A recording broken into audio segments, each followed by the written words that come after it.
Okay, we're going to go ahead and get started. Thank you for joining us for today's webinar. The title of our webinar is Student Success Requires Broad Faculty and Staff Engagement, and so I want to thank you all for joining us. We're pleased to see such a broad representation from all 4 consortia of the WFSNCC initiative. So very briefly, I'm going to go over the webinar agenda.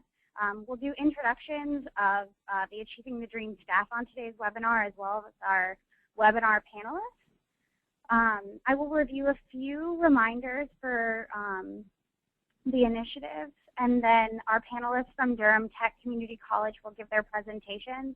And then, as always, we'll open it up for question and answer. And so as a brief reminder, throughout the webinar, you can be asking questions through chat so that our panelists can see any questions you have.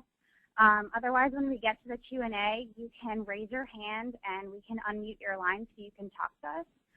Otherwise, you can ask questions privately. So just very briefly, the Achieving the Dream staff on today's webinar, we have Carrie Henderson, an Associate Director of Programs, Julian Haynes, also an Associate Director of Programs, and myself, Eva Soshelnik, and I'm an Assistant Director of Programs. And so I'm pleased to say that our webinar panelists today hail from Durham Tech Community College. We have Gabby McCutcheon, an Assistant Dean of Student Engagement and Transitions, and Tom James, the Vice President of Institutional Advancement and Support. As I said, the topic of today's webinar is broad engagement of faculty and staff in student success, which is a real critical area that many of you have discussed in your WFSNCC work to date. And we feel like today's topic is so important because faculty, student service staff, and administrators really must share the common goal and responsibility for student success if your colleges and the nation at large are going to reach our completion goals and really support more students. And we've seen this notion reflected in the cross-departmental WFSNCC teams, in the engagement of faculty in the curriculum development for your WFSNCC work, as well as some really creative communication strategies. And so we're really pleased that Durham Tech could join us today, knowing that hearing from your peers and hearing real-life stories is often the most effective way to understand, refine, and implement effective faculty and staff engagement strategies that promote student success. And just to provide a little bit of context, Durham Tech was one of 15 Achieving the Dream leader colleges that embarked on an ambitious strategy of broadening faculty and staff engagement through the Walmart Press for Completion grant. And this was a 3-year initiative of Achieving the Dream, and lessons learned and case studies were released in April of this year, and Gabby and Tom will be talking more about their work with that grant. And so just some few brief reminders relevant to the initiative. We have the second session of the financial coach training coming up in June at Pulaski Tech. We also have 2 upcoming webinars. We have a webinar on fundraising for student success on May 19th at 1 p.m. Pacific time, 4 p.m. Eastern time. And this will be hosted with the support of the Council for Resource Development. And on June 9th, we have a webinar discussing behavioral economics and financial education, and an organization called Irrational Labs will be leading that, and that will take place at 12 p.m. Pacific time, 3 p.m. Eastern time. And those are all of our reminders. So with that, I'm going to hand over the floor to Tom and Gabby to talk with you more about their work.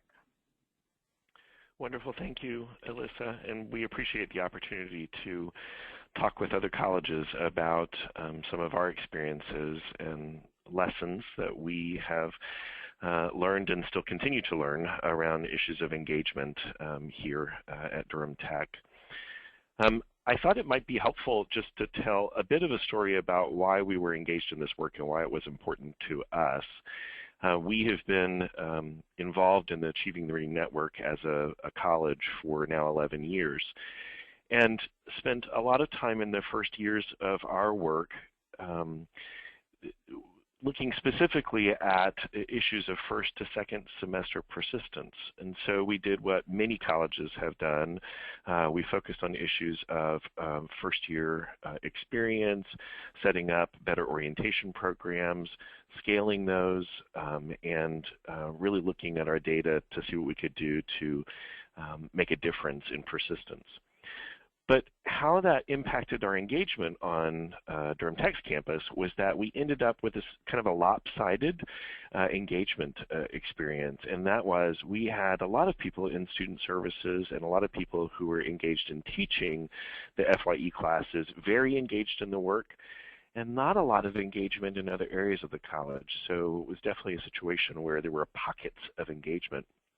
And as a result, we also saw that we were having a hard time making any inroad in student success in other areas, completion rates, what's happening inside the classroom, and so forth. So the reason that we applied for the Press for Completion grant is we knew we had to do some different things to really focus on the concept of broadening how we engaged all of our faculty and staff at Durham Tech. So Gabby and I got involved in this work partly for being co-leads for Press for Completion. Gabby, do you want to say a word about who you are and how you're engaged as well? Sure. So I am, as Elisa said, Assistant Dean for Student Engagement and Transitions, and was one of the creators of our college success course, and was actively involved in the Achieving the Dream work from the very beginning, because we put a lot of energy and time into the development and the scaling of our college success course. I also, like a good community college practitioner, wear another hat, and that is that I am director for our Teaching Learning Center, and that organizes our faculty development. And so I was immediately aware of the variations in engagement across campus. I could see the levels of engagement from within my own department and contrast those levels with some high levels, but mostly low levels of engagement around the completion agenda across different departments. And so what Tom and I did with the Press for Completion grant was build on some success that we had had as a college in creating diverse teams of faculty and staff, and kind of empowering those teams to examine issues of persistence and success in courses that were of critical importance to student completion that the faculty had identified as needing this attention. We had done some of this work previously under the rubric of Communities of Learning, Inquiry, and Practice, or CLIPS, and had done some research about faculty staff interest groups and faculty work teams and these other kinds of models that we used for our thinking teams for the Press for Completion grant. Although the grant itself is now complete and was a success, we have taken advantage of the momentum that we had around the grant and sustained this structure in faculty staff interest groups. And I think we'll mention that in greater detail later in the webinar. But it was the Press for Completion grant, and it was our own internal reflections about how do we more consistently engage people from across all different departments and all different role and responsibility that really got Tom and me pretty passionate about this work. I guess the one other thing I would add about my background is I came kind of non-traditionally to advancement as a role at the college. Actually, most of my experience has been in student services, so I also have experience and have understood what it's like to be, per se, on the student services side of the house. We can talk more about the need to break down feeling like you're in silos in different houses in the college later on. But let's move on to just thinking about, in terms of our common goal at this point, which is certainly student success, completion. That's certainly what we are all working towards at this point. And you know, we cannot do this work in isolation within our own colleges. There's been so much talk around moving colleges away from an initiative approach or a project approach. We even use terminology now to try to get away from calling something an initiative because we know that it will be viewed as just what's the next thing you're working on and when will that go away. So we really have to integrate our work if we're going to truly impact student completion and success. And one of our challenges with that certainly is our faculty and staff engagement. And the same thing goes here. You cannot do a broad intervention at the college. You cannot bring things to scale unless you really do have all of your faculty and staff engaged in thinking about the work and various aspects of the work. So we thought that what would be helpful today is to, first of all, just talk a little bit about some of the challenges that exist around engagement. These are some challenges that we have experienced here at the college, but are also challenges that are basically found across the nation. And we're referencing, we'll see some of the publications that we have used to prepare our own thinking here at the college, come from some national work around challenges of engagement. So Gabby's going to talk first about faculty challenges. So it was useful to us to realize that there is a field of research out there that kind of validates some of the challenges that we were having locally at our own campus, to realize that it wasn't just our own failings as a community college, but that these are legitimate challenges that exist across higher education and community colleges in particular. And from the faculty perspective, one of the most frequently voiced challenges is the heavy workload.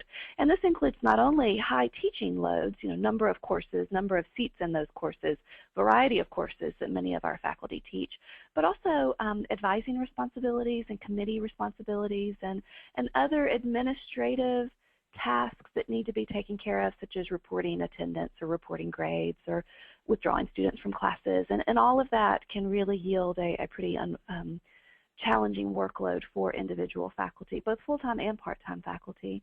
Another challenge that was identified in the literature and certainly exists here at Durham Tech was a sense of initiative overload or misalignment. And Tom spoke to this a little bit about how we've changed our language to stop talking about initiatives and instead just talk about this is how we do business, this is how Durham Tech works. But it takes some time for some long-time employees to get over what can be initiative fatigue when they see something new coming. And then the misalignment has to do with our faculty having individual personal and professional goals for themselves, and sometimes these initiatives or new programming or new ways of doing business can be perceived as unwanted distractions from the individual's personal goals or professional goals. Which leads us into the next one, the lack of intellectual connection and goal congruence. This has to do with the goals of the initiatives not being connected to the individual goals, or sometimes even a department's goals or an office's goals, that it's sometimes challenging to engage people in new ideas when they don't see how that immediately serves the goal that's right in front of their faces. Our faculty, not unlike your faculty perhaps, experience resistance from mandates from above. They resist top-down efforts and would prefer that things begin at the ground level rather than coming from the top. These top-down efforts can sometimes be viewed as being just a fad or a passing phase as opposed to something that's really going to last with any meaning at the college. The faculty can blame external factors instead of internal ones, and what this means is that when community college students come to the colleges unprepared or underprepared, sometimes faculty will turn their blame towards failing high schools or a failure through the K through 12 system or a national initiative that is failing our students, or whatever it may be coming from the community that we're drawing from for our colleges, rather than looking at what's happening at our college and what we can do to serve those underprepared students who are coming to us. And then the last one is one that I feel particularly passionate about, and this is about a lack of adjunct faculty integration. Some colleges lack the infrastructure to fully include adjunct faculty in their decision-making process, in their curriculum development and curriculum design, and can lack the communication practices that are necessary to include part-time faculty as well as full-time faculty in the business of the college. There are also institutional challenges that we have to consider when we're looking at trying to broaden engagement, trying to deepen engagement. One of those has to do with our existing policies. So if we're using structures that promote compensation, tenure, things like that, for example, senior faculty or faculty who've been here a long time, the impact can be a negative one on engaging new faculty into the process or faculty that are not as experienced. And that can work as a positive or a negative, but it can definitely be a challenge to work through if the culture itself by policy doesn't really encourage new and all faculty to take part. A second way is the lack of interest in what's happening. And simply put is, how does it matter to me in the classroom? If you're working on a particular career support type of service, how have you connected that into the classroom? And there can be certainly a challenge to engagement if that connection is not made. We also may have very strong and autonomous faculty associations on campus, and that can really be a benefit to helping faculty get involved in the work.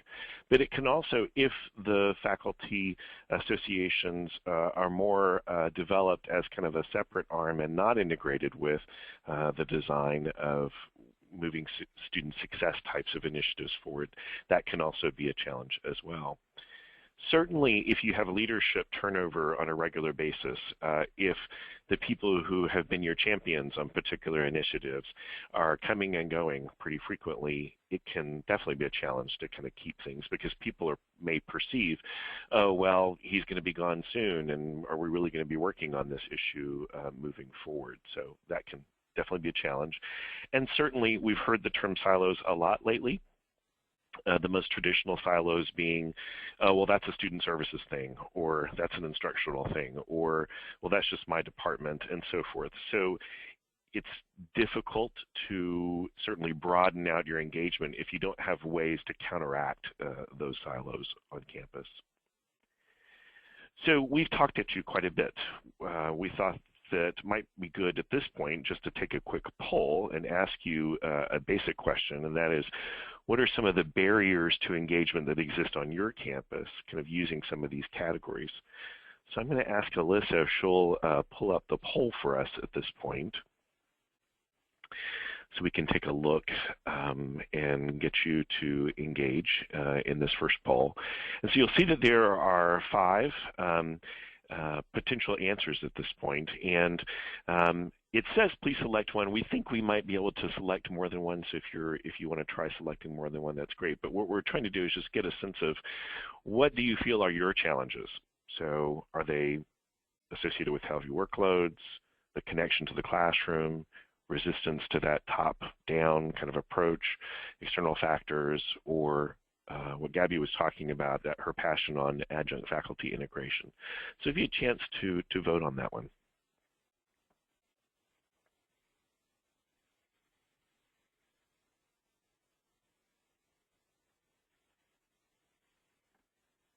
And I think typically we give just a few minutes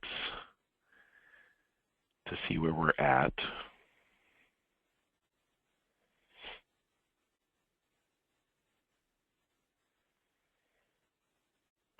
And if you're not able to select maybe more than one or so, feel free to. Oh, good. Great. Heavy workloads, not a surprise. Yes, very helpful, and certainly an issue for here at Durham Tech that we have wrestled with. In fact, we may talk a little bit more about this, but the particular case study situation that we found ourselves in the life of this particular work was that we had a specific budget downturn, and workloads for faculty actually increased in the midst of our efforts to try to sustain engagement. So it doesn't surprise us that is kind of a number one out there. Resistance and then lack. And curious, of course, the last two not listed, so we can certainly place more emphasis in talking about the impact of workload and goal congruence and the top-down kinds of approach. Yeah, I kind of wish we could separate out the thinking between the heavy workloads or the initiative overload and misalignment. If anybody out there has got a particular comment or question around which of those is the particular faculty challenge at your college, or did you select it because both of those are challenges at your college? Then that may be helpful to us as well. Yeah, feel free to put things in the chat box. Okay, well, let's move on, Gabby, if you want to talk about the framework. Sure. Okay, Elissa, you can go ahead to the next slide. Okay, so we've referenced this resource that we've used, in particular the Engaging Adjunct and Full-Time Faculty in Student Success Innovation, which was published several years ago and has really been foundational to our development at Durham Tech and how we think about professional engagement. And within that publication and lots of other Achieving the Dream publications and on the website and other resources, you can find this 5-step change process that we're going to use in the webinar now to organize our thinking around strategies that can have a positive impact on engagement. And within this framework, step 1 is to commit to institutional change and improvement. And specifically, I'm slowing down, Elissa, will you, there we go. Specifically within step 1, it states, when making the commitment to institutional change and improvement, it is important to exercise leadership that inspires a willingness among part or full-time faculty and staff to become active partners in difficult and often uncomfortable work of change. And the ideas that really resonate with me from this particular step are that change is difficult and uncomfortable, and that leadership doesn't necessarily need to be defined really narrowly. And I would challenge you to expand your thinking on who your college leaders are. It's not just your president and vice presidents or chancellors, but it's people who are actively involved in and interested in supporting whatever the initiative may be that is going to yield student success or positively contribute to student success. And within this particular step, some of the promising practices that we've had success with and that are recommended from the literature include using big meetings to demonstrate commitment. So at Durham Tech, we've started a practice of having convocations on a yearly basis. We kick off the start of the academic year with a college-wide convocation, and then we hold a follow-up convocation in the spring semester. Tom, did I say that right? You did. Okay, sorry, I had a moment there, where we have a second convocation in the spring semester. And the purpose of the convocation is to do something separate from a meeting. So rather than just giving lots of updates about employee benefits or different departments on campus, the convocations can be used to pose questions as opposed to providing answers. This can be the place where we can have our courageous conversations in public. We can invite in inspirational leaders and speakers and really set the tone of some kind of almost like a pep rally, an all-campus rally for student success. Another promising practice for this particular step is to recognize faculty and staff accomplishments.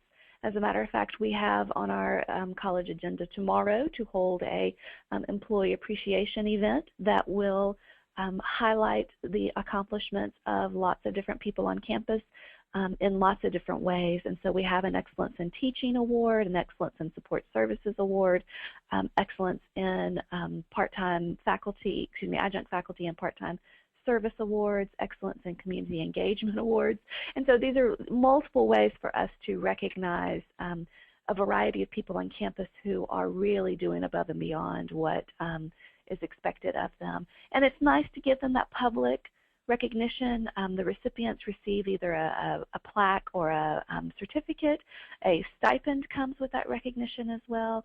And preferred parking spaces come with some of those recognitions, and sometimes those are even more valuable than the plaque or the certificate, having that reserved parking on campus. The adjunct faculty and part-time employee recognition is new to us. We've done it we're doing it for the second time this year as a college. Some of our departments across campus have done this just on a smaller scale, but we felt like it was an important thing to recognize more publicly and more broadly as a college, that the contributions that our part-time faculty and our part-time employees make are incredibly valuable to our success. And I'd say it seems like one of those, well, that one's kind of a simple, why aren't you already doing that type of promising practice to make sure that we're recognizing. But I don't think we've been alone with regard to not paying sufficient attention to how we publicly praise particularly the work that is being done, particularly the engagement work around campus. So let's move on to step 2. Certainly one of the things we talk about in community college circles at this point is being data informed, using data to figure out how we're going to address the work that we need to do. And so when we think about that in terms of the framework for engagement, we certainly want to use the data, but we can't do it in isolation. We have to create a culture of both evidence and a culture of engagement. So we can't, for example, have our research offices come in, basically say, here's the data for it, let's design a strategy. Part of that engagement is also engaging people in data, in collecting the data and making sense of the data as well. So we need to make sure that we've engaged as many people as possible in how we make sense of data around campus. And so there are 2 promising practices that we want to highlight for this particular one. And that is a faculty interest group. We've done those in a couple of different ways here at Durham Tech. We've had FIGs and CLIPs. Community learning and practice, did I get that right, Gabby? Groups which are very similar in that what we do is faculty are looking at a particular area of interest for them, and they're engaged in looking at student success data around that, meeting on a regular basis.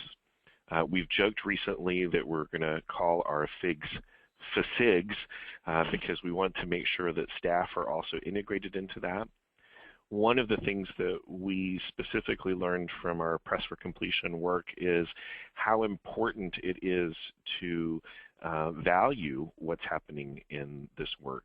Not only in terms of the time that it takes to do this, but also going back to what we talked about before, recognition. We'll talk a little bit more about that as well. We also want to do as much as we can with data summits. And so those data summits can be very big meetings. We've certainly held convocations in which we engaged everyone who attended the convocation in some data questions and making sense of data. But it also can be small task forces or teams that are working on data. For example, right now at Durham Tech, we have 8 teams that are working on 8 state performance standards. I bet state performance standards are something you're dealing with as well. And so we have teams that regularly hold summits of the data on those, making sense of them, engaging in them, and kind of moving things forward. And a specific practice that we have had at Durham Tech is our math faculty really being interested in and kind of blurring the lines with institutional research. We have, of course, several faculty who are teaching statistics, and they are excellent resources in thinking through issues of analysis, data analysis. So it's interesting and one way to help kind of engage people across campus in data. Let me just add one more comment about the FIG, since this is one of my areas of interest and something that I'm facilitating for the college now. And that is that what makes that unique, that experience unique from other professional development opportunities, is that it's a longitudinal commitment. And so we have diverse teams of part-time faculty, full-time faculty, and some staff who are participating in projects that span multiple semesters. And so they're making a long-term commitment to each other, to a new strategy or a new pedagogy that they want to try in their classroom, and to being the face of this particular programming here at Durham Tech. And that's another real strength, is that we've got people who want to be engaged in projects and in programming that takes place over multiple semesters and requires an extended time commitment from those individuals. And it's a nice complement to the other programming that we do within the Teaching Learning Center, which is just a kind of a one-shot, workshop on student motivation or a workshop on working with students with disabilities that doesn't require any kind of additional time commitment or affiliation from the individual who might attend those, that we've got people who want to participate in this over the long term. The next step in the framework that we're using is to design practices and policies, and to specifically, as you're engaging stakeholders in designing those strategies, to provide the resources, incentives, and recognition for full-time and adjunct faculty to engage intensively as tactical partners on the front line of institutional change. I particularly like in here the language about tactical partners, even though the front line of institutional change sounds a little like you're going to war. I think it's important to consider who the stakeholders are in those institutional change efforts, and to be as inclusive as possible. So not only including the people who can bring the most value to a particular project, but also being inclusive people whose voices aren't typically heard. And two particular promising practices that we could recommend here would be to first provide structured time to reflect and learn, so including days on the academic calendar where no classes are taking place, but faculty and staff are expected to be on campus and participating in a particular activity or series of activities. Something that we have had in years past and are kind of struggling to decide if it's a direction that we want to go to in the future is establishing time in the week of the semester where there are no classes meeting, during which committees might be able to meet, or professional development opportunities might be scheduled, or there might be college-wide events taking place. And then also, recognizing that these additional responsibilities might require some kind of release time from other duties. And so we have used release from a course for our faculty, or release from other duties from staff, so that they can pay really deep and careful attention to something new at the college that we want to institutionalize. And then I spoke to this in an earlier comment about reaching beyond the usual suspects and the early enthusiasts. We have very enthusiastic faculty and staff here on campus. I can name both of them. I'm just kidding. We have more than two. We have several people who are very enthusiastic and very interested in new ideas, but sometimes other people who may be equally enthusiastic but not as vocal or not as active in the college's committee structure may be a little hesitant to speak up. And so what's been helpful in encouraging them to participate is by providing specific and personal invitations to meetings. So in addition to just an email blast out to the entire campus, reaching out to individuals and saying, hey, I know that you're interested in this, and I think that it could be a way to get at that particular issue in your classroom that you shared you were having. This next quote is one that is pretty important to us, and that is that we, for a very long time, did not invite our adjunct faculty to attend faculty staff meetings and all college events. And our thinking around that was that, well, we can't pay them additionally for this time, so let's not even invite them, so that it's not awkward for us in that we're inviting them to participate in something that we can't pay them for, and it's not awkward for them so that they have to decide, okay, I'm interested, but I'm not going to get compensated, so should I attend? And we realized that in doing that, that we were basically just excluding them from participating, and this is another one of those realizations that perhaps might have been obvious to others at other institutions, but it was something that we had the best of intentions in not inviting our part-time faculty, but realized that we were excluding them. And once we started to invite them, we don't have 100% participation because our adjunct faculty are busy at other jobs and busy with other responsibilities at the times that we're having meetings. But we do have pretty good participation and a lot of repeat participants who are getting involved in lots of different aspects of the college, who are participating in not only these faculty staff meetings, but also in professional development opportunities and on the performance standards teams that Tom had referenced. And we're hearing positive feedback from them directly saying, thank you for including me. I feel like I'm really part of what the college is doing now. Something else that we were able to use some Press for Completion grant funds for is providing stipends for our faculty and staff who are engaged in activities above and beyond what their initial roles may have been at the college. We also have the support of our college's foundation, for example, in providing a stipend for our part-time faculty who attend 2 teaching learning center activities every semester. We give them a $50 stipend for that. And then there might be other incentives as well that might be appropriate at your college. And then scheduling meetings for all faculty to meet, or just particular departments or disciplines to meet, but being inclusive of both the part-time and the full-time faculty in those meetings. A lot of times our part-time faculty are experts in industry. They're working in the industries in which they're coming to us to teach, and so that's really valuable.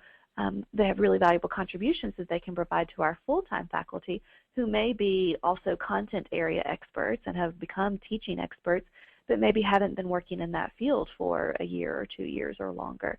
And so our part-time faculty provide a lot of insights into changes in technological fields in particular, in web technologies or information systems or computer programming. They are a really valuable part of curriculum development and curriculum expansion in those programs.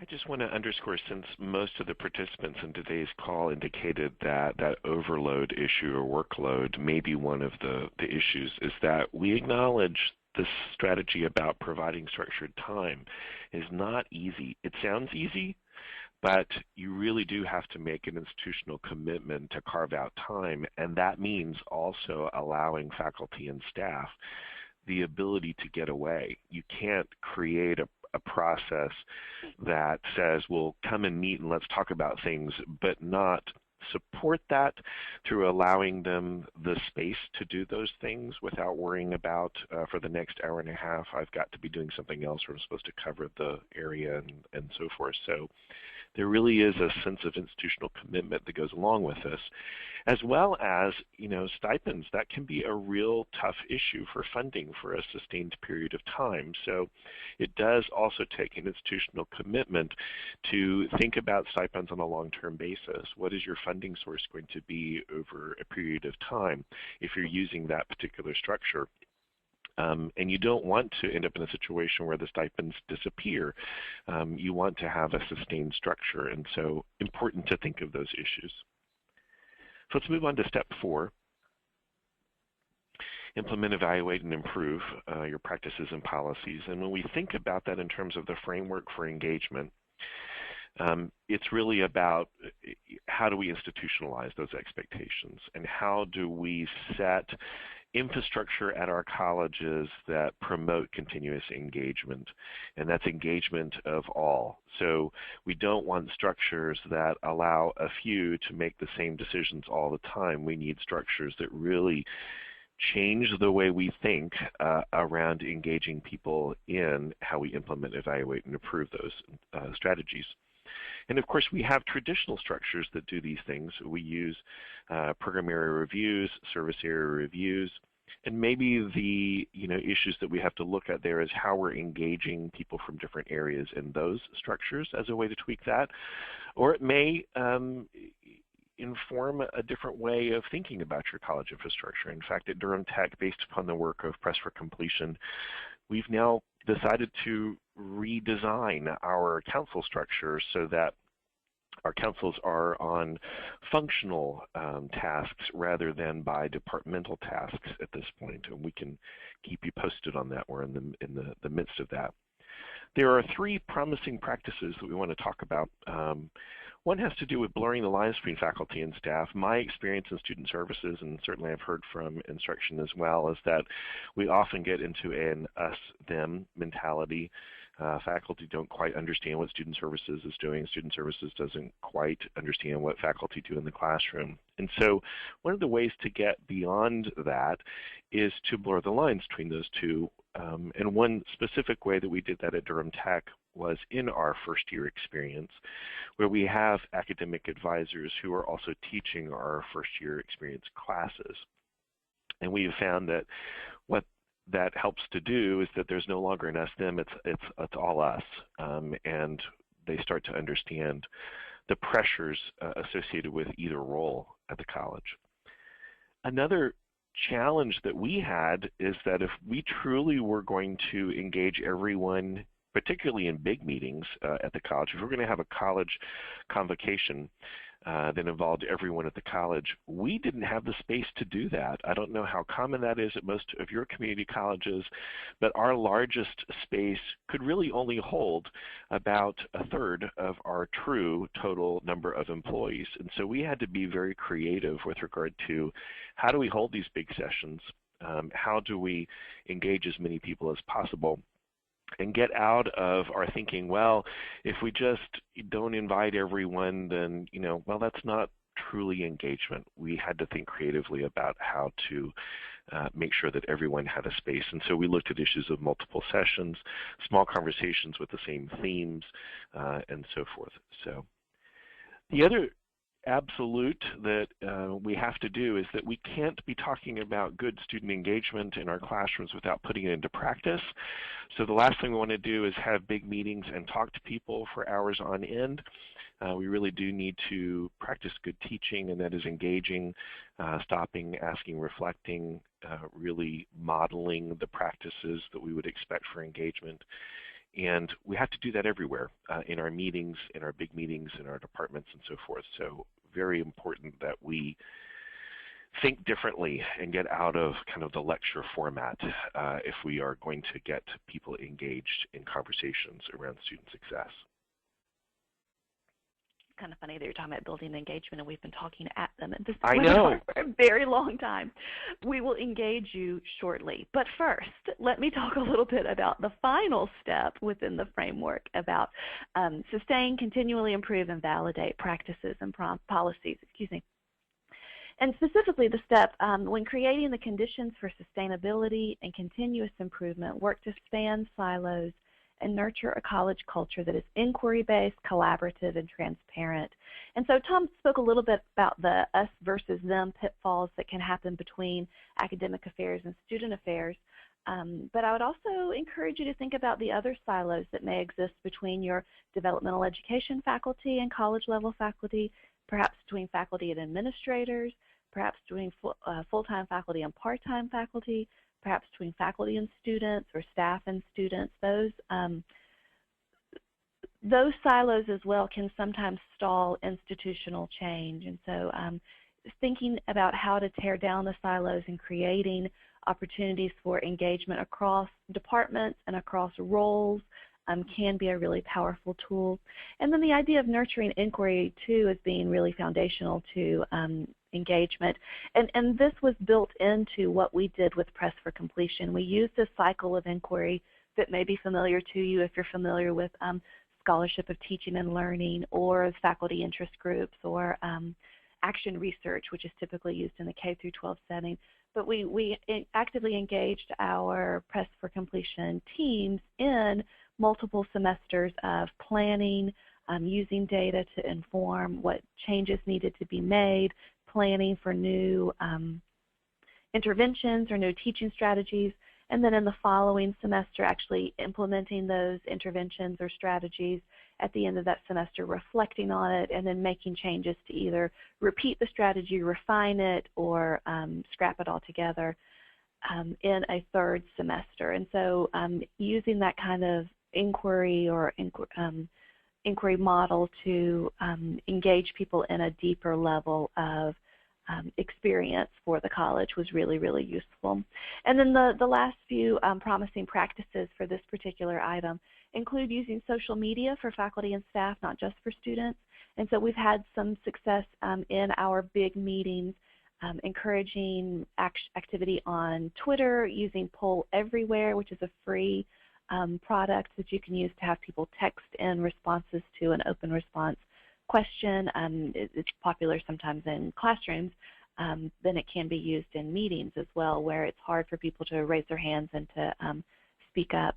Also using faculty blogs or structured Facebook interactions. Lots of our different offices on campus have blogs. Lots of our faculty do as well, and you can use that as a way to get information out there in a way that's beyond just the lecturing from the podium at the big meeting.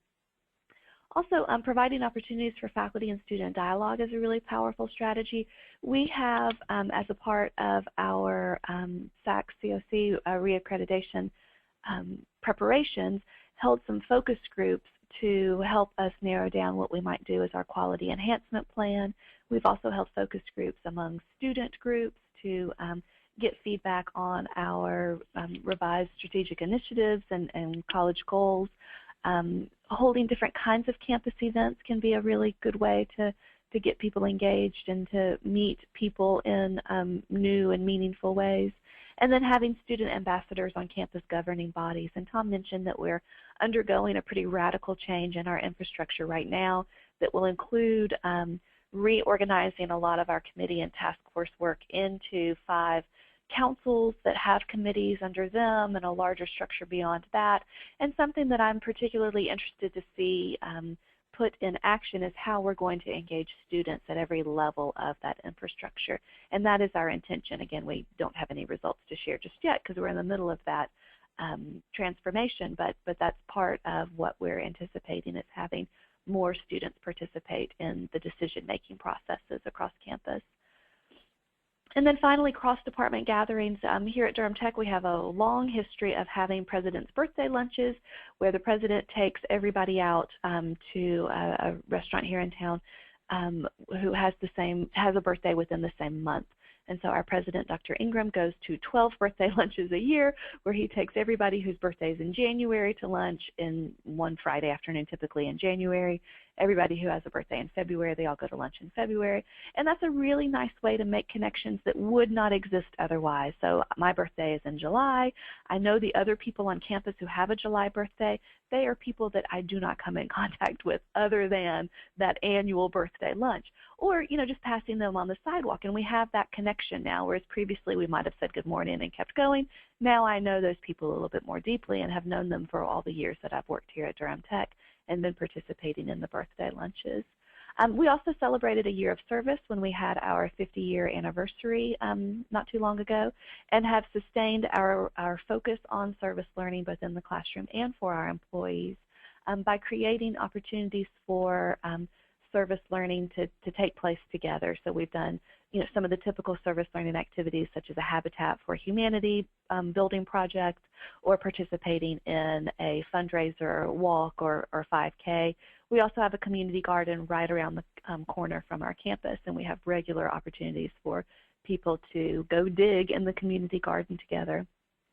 And then Tom talked also a little bit about the faculty and staff divide, and one way that we're working to overcome that is to invite faculty to staff events and invite staff to faculty events. And the events can be things such as department meetings. So in the midst of all the other change that we're undergoing, we've got some new leadership in our advising area. And so I know that our Assistant Dean for Admissions Advising and Enrollment Support has been attending a lot of faculty meetings to better marry what happens between our faculty advisors and our professional advisors in the advising office. So that's just one example in which staff might be invited to faculty events.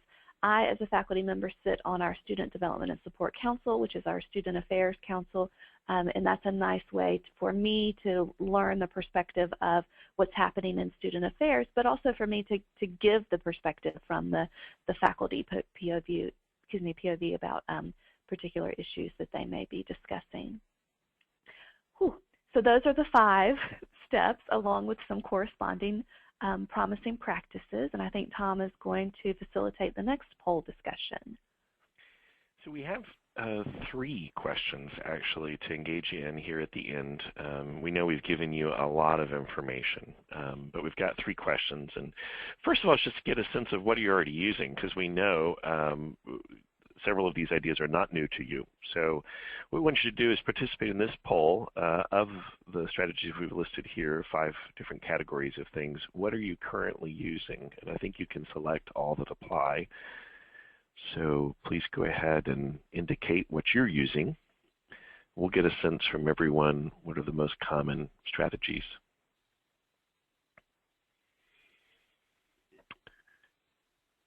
And I would trust Alyssa whenever you feel like we're there. Sure, just maybe 20 more seconds for everyone to. Great.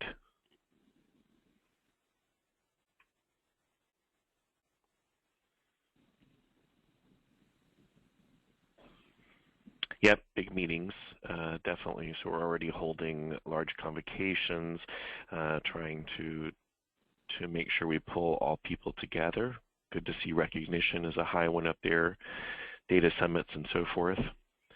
Not surprising, I think, to us as well is that social media tends to be one of the lesser used, I mean, particularly with faculty and staff. I know that we tend to think about social media as being an outward student way of communication, but I will say it's a really fun way to engage our faculty and staff in meetings. And my experience too is that it engages a different crowd. The person that normally will speak out in the midst of a big meeting may not be the person that, or the person that is not comfortable doing that sometimes is more comfortable in the social media format. So it does sometimes give more equal weight to various voices on campus. So thanks for that. Let's move to the second question.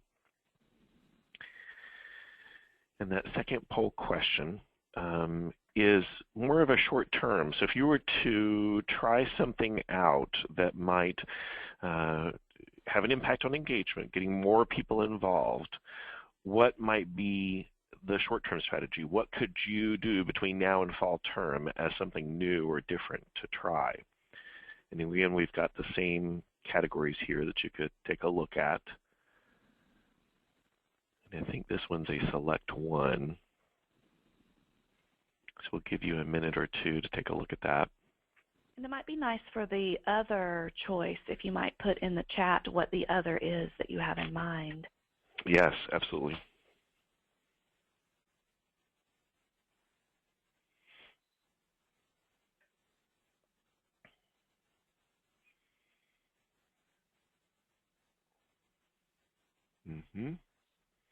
Yeah, some emphasis on social media. We actually have just recently reorganized a communications position at the college, for example, to place more emphasis on social media. But I would again encourage you to think about, it doesn't even have to be established social media types of things. That poll everywhere was something that most people know how to text now using their phone. And what we did in our particular meeting is we would engage our faculty in a faculty staff meeting or a big meeting with questions, and then Poll Everywhere allows you basically to put up on the screen the reactions to that. And let me tell you, yeah, as an administrator, I was a little nervous about that, but it ended up being a wonderful experience because you really did see lots of wonderful responses and creative responses. So highly encourage you to try something new like that. Doesn't take a lot to try to implement something along those ideas. Yeah, let me just echo what Tom had said earlier about using that as a way to engage people who might not participate vocally in a meeting. We kind of presented it as a way for both introverts and extroverts to be heard during a meeting, so that the introverts who maybe were the ones who would not want to speak up or participate in a group discussion could use the technology to still actively participate and to be heard. And I think an unintended impact of using social media is that you also may have faculty who just aren't comfortable with using social media, and this gives them kind of a safe, non-student environment to try some of those things out. And so I did see at least, people talking about, well, I could see how we could use this in a different way. So that's a nice unintended outcome as well. So let's move to a more difficult question. Maybe not difficult, it's not the right, but more kind of a long-term solution or something that would have impact. This third poll question is, what would be most transformative? So not just your quick fix or quick strategy with regard to engagement, but what would truly transform your campus? If you really are serious and you're going to make a commitment towards broadening engagement, getting everyone involved in the work that you're doing with working families, what would you need to do? What would in this category? And here, you may really want to use that other category. You may want to use the chat function here if you don't find what you feel like needs to happen. But take a minute, think about transformative. What's the big idea? What's the big change that needs to happen?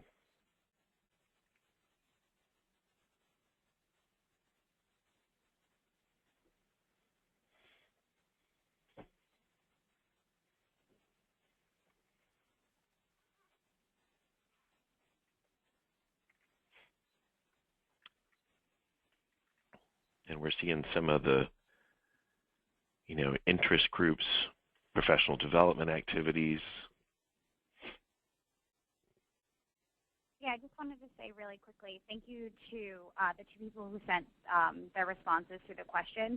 If you could just send it through the chat so that Gabby and Tom can see, that would be probably the most efficient way. But I do really appreciate the engagement we've received through the question aspect of the webinar.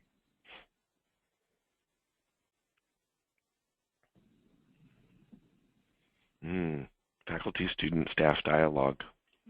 That one is quite transformative and often difficult to sustain and build into the culture, definitely.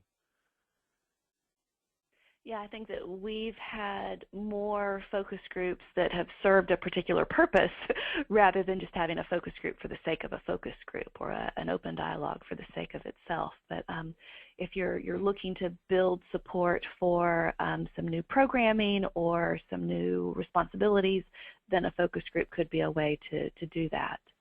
And especially from the student perspective too, just responding to what's in the chat about hearing, how a student might be having difficulties, the different kinds of barriers that exist for students on your campus. While there are a lot of universals for community college students, there are a lot of really specific barriers for individual colleges and individual students on those colleges. So facilitating that kind of faculty, staff, student dialogue could be one way to identify new barriers, or perhaps to identify from multiple students the same barrier and use that as a way to guide decision making about which barrier you try to help students to overcome first.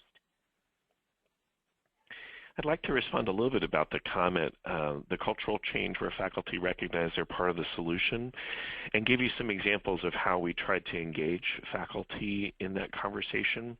When we did use what we're now calling faculty interest groups, we called them teams at that point through our press work, we did some specific structured activities to deal with concepts around issues of equity. So what is the impact of the bus schedule on the classroom? So, providing some time to think about how it impacts the faculty, particularly in instructional design for the classroom, and connecting the dots can be a really helpful conversation.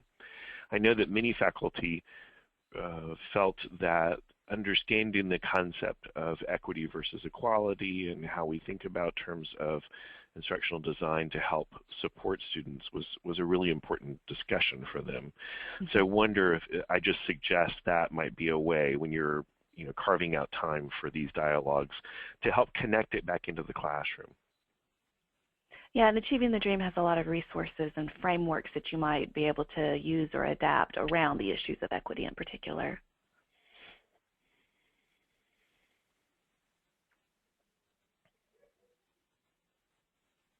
Well, we're certainly open to any questions and comments at this point. If there are other questions you have, and my understanding is you could certainly raise your hand, ask a question out loud, or continue to ask us questions with regard to the chat. We're open to any question you might have of us at this point.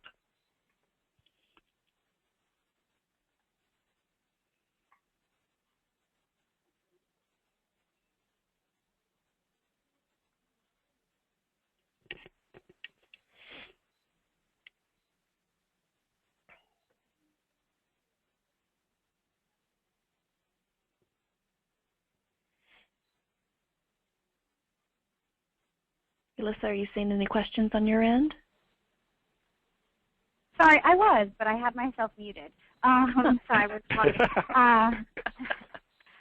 the one thing I did want to ask, and I've heard some questions from colleges about this, is how do you go about involving kind of faculty senate in kind of planning around this, broad area of faculty and staff engagement? Mm-hmm. Well, I guess I would take a stab at that by just saying how engaged is the leadership in your faculty council or faculty associations in how much invitation have you done and how involved are they in the actual work as well. It is important to have, I believe, champions engaged in your work. And so I think one of the reasons we have been successful in that is I know that we've had past faculty council chairs engaged in some of the faculty interest groups that we've done. And so they understand the work on a really deep level because they've participated in that work. Great, thank you. That's very helpful. I want to encourage the attendees to raise your hand if you'd like to talk on the line with us, or send us any questions either through chat or through the question pane. I know we're a little bit over time, so I don't want to be respectful of your schedules and maybe just say, we'll take about a minute more, and then if you have any kind of offline questions you'd like to ask Gabby or Tom, I'd be happy to connect you with them over email.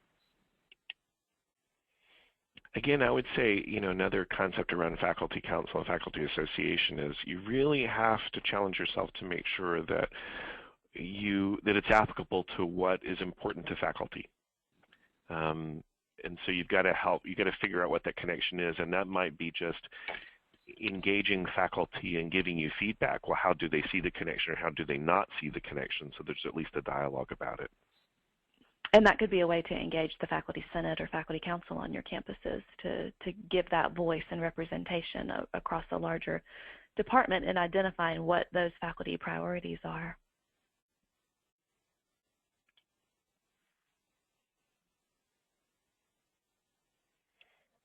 I haven't received any other questions, and so I just want to end by saying thank you so much to Gabby and Tom for joining us.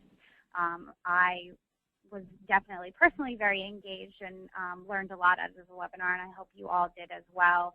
I know May can be a very busy month for you all, so I appreciate everyone joining the webinar, and hope you all have a great afternoon.